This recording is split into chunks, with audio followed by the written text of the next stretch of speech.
হে আবি চল আমরা তাড়াতাড়ি শুয়ে পড়ি, নইলে তো আন্টি খুব বকবে। আরে রোহান তোর একই অবস্থা, দেখ দেখ তোর পিছনে কি হয়েছে দেখ। হ্যালো আমার দুষ্ট মিষ্টি বন্ধুরা, আশা করি তোমরা সবাই খুব ভালো আছো। তোমরা এখন চলে এসেছো অঞ্জলিদের বাড়িতে। অঞ্জলিদের বাড়িতে বাচ্চারা তো সকলে আজকে একসঙ্গে শুয়েছে, তো চলো তাহলে এবার দেখে নিই কি হয়। আমার তো খুব মজা হচ্ছে। হ্যাঁ, আমরা সবাই মিলে একসঙ্গে টিভি দেখে আর তুয়েছি। আমি তো সবার মাঝখানে তুয়েছি, আমার তাই জন্য খুব মজা হচ্ছে। মিমি তো বললো কাউকে বালি দিতে হবে না, তাই তো ভাই একসঙ্গে তুয়েছি। আর যদি ভূত আছে রোহান দাদা আর অপু দিদিলি ধরবে, আমার কিচ্ছু করতে পারবে না। এই রাখি দেখেছিস ঈশা কি সব বলছে, আমার কিন্তু ভালো লাগে না একদম। আমি একে ধারে শুয়েছি, আমার খুব ভয় করছে। তুই ঈশাকে একটু চুপ করতে বল না রে, কি সব বলছে দেখ। আরে অপু তুইও না, ঈশার কথা শুনে কেউ ভয় পায় নাকি? ও তো ছোট তাই এইসব বলছে। তুই একবার ভেবে দেখ না, আমাদের ঘরের মধ্যে ভূত কোথা থেকে আসবে? হ্যাঁ ঈশা তুই যে কি বলিস না, আমি নাকি ভূতের দেখে ভয় পাবো? ভূতই আমার দেখে ভয় পায় রে। আর তাছাড়াও আমি তোর মতো এত ডরপুক নই। এই সবাই এত কথা না বলে তাড়াতাড়ি করে ঘুমিয়ে পড়, কাল সকালে তো উঠে পড়তে বসতে হবে। নইলে আজকে এত রাত করে টিভি দেখে আর কাল দেরি করে উঠলে মা তো খুব বকা দেবে। না না রাখি দিদি, আমি তো আলেক তো গল্প করতে, তাই তোমরা কেউ গল্প বলো, আমি শুনতে শুনতে না ঘুমিয়ে পড়বো। আমার তো এখন ঘুমই আসছে না। ঈশা এতক্ষণ তো টিভি দেখলি রে, তাও তোর হলো না, আবার গল্প বলতে হবে? ঘুমিয়ে পড় তাড়াতাড়ি। হ্যাঁ হ্যাঁ আবি তো ঠিকই বলেছে, আমাদের খুব ঘুম পাচ্ছে, আমরা ঘুমাবো। তাই তোকে এখন কেউ গল্প বলবে না, তুইও ঘুমা। কেউ যখন গল্প বলবে না আমি ঘুমানোর চেষ্টা করি। এই রোহান জেগে আছিস তো? হ্যাঁ রে জেগে থাকবো না আবার, আমি তো জানি যে সবাই ঘুমিয়ে পড়লে আমি আর তুই লজেন্স খাবো। চল উঠে পড়ি আর আমার পকেট থেকে লজেন্সগুলো বের করি। বাকিরা সবাই যখন ঘুমিয়ে পড়েছে, রোহান আর আবির তো তখন লজেন্স খেতে উঠে পড়লো। এই রোহান তুই এতগুলো লজেন্স এনেছিস? বাপরে বাপ কতগুলো লজেন্স, দেখে তো খুব মজা হচ্ছে। হ্যাঁ রে আবির তোর আর আমার জন্য এনেছি, কিন্তু চুপ করে খেয়ে নিই চল। আন্টি যদি জানতে পারে যে এত রাত্রে আমরা জেগে আছি তাহলে তো খুব বকা দেবে। হে আবি তুইও খা, বসে আছিস কেন? হ্যাঁ রে রোহান খাচ্ছি খাচ্ছি। হ্যাঁ হ্যাঁ খা, মন ভরে খা। হে আবির অনেকগুলো তো লজেন্স খেলাম, এইবারেই দুটো মোটে পড়ে আছে, কালকের আবার সকালে খাবো। হ্যাঁ তোর পকেটে একটা রাখ আর আমার পকেটে একটা রাখি। হ্যাঁ রে রোহান তুই ঠিকই বলেছিস। তাছাড়াও এমনিতে মা বলে যে রাত্রে শোয়ার আগে বেশি চকলেট লজেন্স খেতে নেই, এই দুটো থাক কালকে সকালে খাবো, পকেটে করে রেখে দিই। দেখ ওরা তো কেউ জানতেই পারলো না যে আমরা কত লজেন্স খেলাম। চল চল শুয়ে পড়ি। হ্যাঁ রে চল, আমারও তো ঘুম পাচ্ছে, শুয়ে পড়ি চল। Good night Abir. Good night Rohan, sweet dream. ওহ বাবা দেখে তো কি কাণ্ড, আমরা কখন ঘুমিয়ে বলেছি আর এলা নাকি এখন গুড নাইট বলতে। বুদিনা বাপু ঘুমানোর তোমার মাঝখানে কে গুড নাইট বলে? হ্যাঁ ঘুমিয়ে পড়ি। তারপরে বাচ্চারা তো সবাই ঘুমিয়ে পড়লো। আরে এ কি, রান্নাঘরের জানালা থেকে ওটা কার লেজ দেখা যাচ্ছে? এ কি বন্ধুরা, এটাতে একটা দেখছি মস্ত বড় ইঁদুর। ইঁদুরটা অঞ্জলির রান্নাঘরের ভেতর ঢুকে গেছে আর চারিদিকে খোঁজাখুঁজি করছে। মনে হয় তোর খিদে পেয়েছে খুব জোরে। কিচ্ছু না পেয়ে ইঁদুরটা তো ঘরের দিকে যেতে লাগলো। এ কি, ইঁদুরটা তো দেখছি রাখিদের বিছানার উপরেই উঠে গেছে। এই ঈশা আমার কিন্তু খুব ঘুম পেয়েছে, ঘুমাতে দে। তোকে আমি গল্প বলিনি বলে তুই এখন আমার পায়ে সুড়সুড়ি দিচ্ছিস।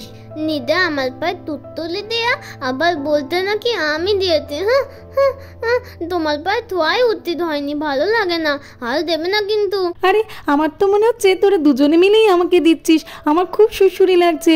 এমন করিস না বলছি। বাচ্চারা তো বুঝতেই পারছে না যে ওদের পায়ে একটা মস্ত বড় ইঁদুর সুড়সুড়ি দিচ্ছে। ওরা ভাবছে যে ওর পায়ে দিচ্ছে আর ও এর পায়ে দিচ্ছে। ওই দেখো ইঁদুরটা তো এবার রোহানের দিকে এগিয়েছে। বন্ধুরা ইঁদুরটা রোহানের কাছে গিয়ে কি সব যেন শুকতে থাকছে। আর এ কি, ইঁদুরটা তো রোহানের প্যান্ট ধরে জোরে জোরে টান দিচ্ছে। এমন করলে ওর প্যান্টটা তো ছিঁড়েই যাবে। ও আচ্ছা, ইঁদুরটার তো খুব খিদে পেয়েছে, ওই জন্য রোহানের পকেট থেকে লজেন্স নিয়েছে।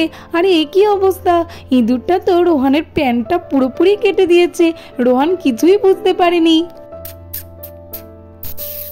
উফ, কে বলতো এত সুড়সুড়ি দিস? এই আমাকেও তো কে সুড়সুড়ি দিচ্ছে, দূর দূর, ভালোই লাগে না, একদম ঘুমাতে পারছি না। বন্ধুরা, ইঁদুরটা তো আবিরের দিকেও এগোচ্ছে, তাহলে কি আবিরের প্যান্টটাও কেটে দেবে? ওই দেখো, ইঁদুরটা তো মন ভরে লজেন্সকে যেদিক থেকে এসছিল আবার সেই দিকে চলে যেতে লাগলো। রোহান আর আবির তো বুঝতেই পারলো না যে ওদের সঙ্গে কি হয়ে গেছে। বাচ্চারা তো সবাই এবারে শান্তিতে ঘুমিয়ে থাকলো, আর তারপরেই দেখতে দেখতে সকাল হয়ে যায়। হ্যাঁ, সকাল হয়ে গেছে, দেখি বাচ্চারা কি করছে। কালকে তো ওরা সকলে টিভি দেখবে বলে একসাথে শুয়েছিল, আমি তো তাই বোনের কাছে শুয়েছি। চলো দেখি ওরা এখন কি করছে। আরে বাচ্চারা তো দেখছি সকলে এখনো ঘুমাচ্ছে, কি সুন্দর লাগছে। ঠিক আছে, থাক, ওরা ঘুমাক আর একটু, আমি ততক্ষণে ঝাড়টা দিয়ে নিই, তারপরে ওদেরকে ডেকে দেবো। আরে এতগুলো লজেন্সের প্যাকেট কোথা থেকে এলো? কালকের না, কালকের তো আমি বাচ্চাদের জন্য বাড়িতেই পপকর্ন তৈরি করে দিয়েছিলাম, তাহলে এতগুলো লজেন্সের প্যাকেট বুঝতেই পারছি না কিছু। ঠিক আছে, আমি এখন ঝাড়টা দিয়ে নিই। আরে ওটা রোহানের জুতো না? হ্যাঁ তো, দেখেছো, একটা এদিকে আর একটা ওদিকে। আচ্ছা ঠিক আছে, চলো আমি ঠিক করে রেখে দিই। ঝাড়টা তো দেওয়া হয়ে গেছে, সকালবেলা চারিদিকটা ঝাড় দিয়ে পরিষ্কার করে নিলে আমার তো খুবই ভালো লাগে, নইলে কেমন একটা হয়। যাই, এইবারে রান্নাঘরে যাই, বাচ্চারা উঠলেই তো ওদের খিদে পেয়ে যাবে, ওদের জন্য খাবারটা তৈরি করে নিই, তারপরে ওদেরকে ডেকে দেবো। উঠে বলি, আলে কি সবাই তো ধুয়ে আছে, ও তো সবাই ও তো। হ্যাঁ, আমি উঠে বলেছি, এবার নামবো কি করলে? ও তো সবাই ও তো। করছিস কেন? আলে ও তো সকলে ও তো। আমি তো এত তাড়াতাড়ি উঠে পড়েছি, তোমরা এখনো কেন টিভি দেখে শুতে অনেক দেরি হয়ে গেছিল, আর আজকে সকাল সকাল তুই এমন করে ডাকাডাকি করছিস কেন রে ঈশা? হ্যাঁ রে, ঈশা তো ঘুমটা ভাঙিয়েই দিল, আবার আমার খিদেও পেয়ে গেছে খুব জোরে। যাই আন্টিকে গিয়ে বলি কিছু খেতে দেওয়ার জন্য। এই রোহান চল রে, আমারও তো খিদে পেয়েছে, আমিও তোর সঙ্গে যাব। হ্যাঁ রে আবির, চল আন্টিকে গিয়ে ভালো কিছু বানিয়ে দিতে বলি, চল।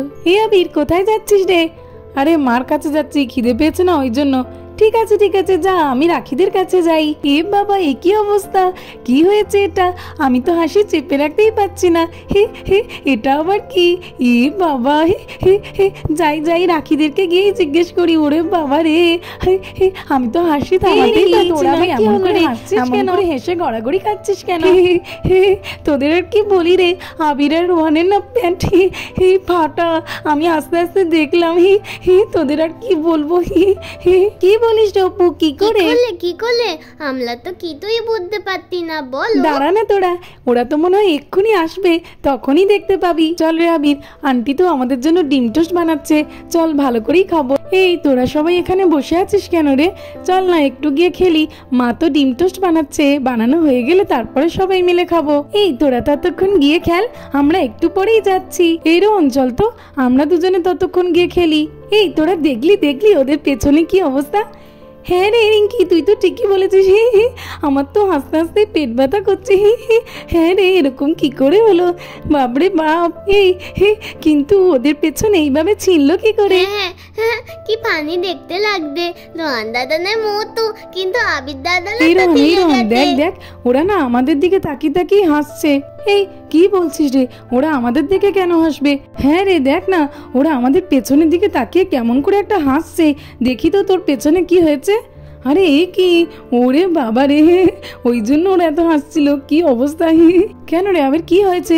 আরে এ কি আবির, তোর পিছনটা দেখ আগে। আমাকে আবার বলছিস? কি বলছিস রে রোহান, আমার আবার কি হয়েছে? তোর পিছনে প্যান্ট তো ফাটা। আমার প্যান্ট ফাটা না, তোর পিছনে তো পুরোটাই ফাটা দেখছি। কি বলিস, আমার প্যান্টও ফাটা? তার মানে আমাদের দুজনেরটাই। তাহলে ওরাই কেউ একটা কিছু করেছে, জানিস তো। চল ওদেরকে গিয়ে জিজ্ঞেস করি। এই রাখি, তুই কি আমার প্যান্টে কিছু করেছিস? কি বলছিস রে আবির, তোর প্যান্টে আমরা আবার কি করব? না আমরা কিচ্ছু করিনি। এই আমি বুঝতে পেরেছি রে, ঈশাই এই সমস্ত কিছু করেছে, ওই আমাদের প্যান্ট ফাটিয়ে দিয়েছে। কালকের গল্প বলতে বলেছিল, বলিনি না, ওই জন্য। আবার দেখছিলিস না কালকের আমাদের ডিস্টার্ব করার জন্য কেমন সুড়সুড়ি দিচ্ছিল পায়ে। আরে বাচ্চারা, কি হলো? তোমরা এত চেঁচামেচি করছো কেন? তোমাদের তো টিফিন তৈরি হয়ে গেছে, চলো খাবে চলো। আরে বাবা, এ কি এ কি অবস্থা রোহান তোমার প্যান্টের? এ আবার কি? তুমি কি এরকম পরেই বাড়ি থেকে চলে এসেছিলে নাকি? না, কালকে তো এমনটা দেখিনি, তাহলে এটা কি করে হলো?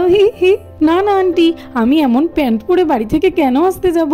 আমি তো ভালো প্যান্ট পরেই এসেছিলাম, এই ঈশাই এমন করে দিয়েছে। হ্যাঁ মা, রোহান তো ঠিকই বলেছে, ওরা শুধু রোহানের নয় আমার প্যান্টটাও ফাটিয়ে দিয়েছে। না না মা, সত্যি বলছি, আমরা এমন কেন করব? আমরা এরকম করিনি। রোহান, তুমি একটু পেছন ফেরো তো দেখি। কেন আন্টি, কি হয়েছে? আরে আমি একটু দেখতে চাই।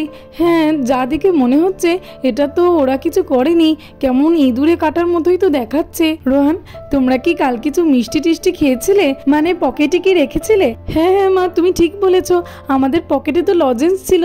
তার মানে কি এই লজেন্সটার জন্য ইঁদুর আমার আর রোহানের কেটেছে, আর ওদের কারোর কিছু করেনি? হ্যাঁ, এই জন্যই তো আমি জিজ্ঞেস করছিলাম, কারণ কাটাটা দেখে আমি বুঝতে পেরেছিলাম যে ওরা এরকম করে কাটতেই পারে না। ওই লজেন্সের জন্য ইঁদুর এসে তোমাদের ওই পকেট থেকে নেওয়ার জন্য এরকমভাবে প্যান্টটা কেটে দিয়েছে।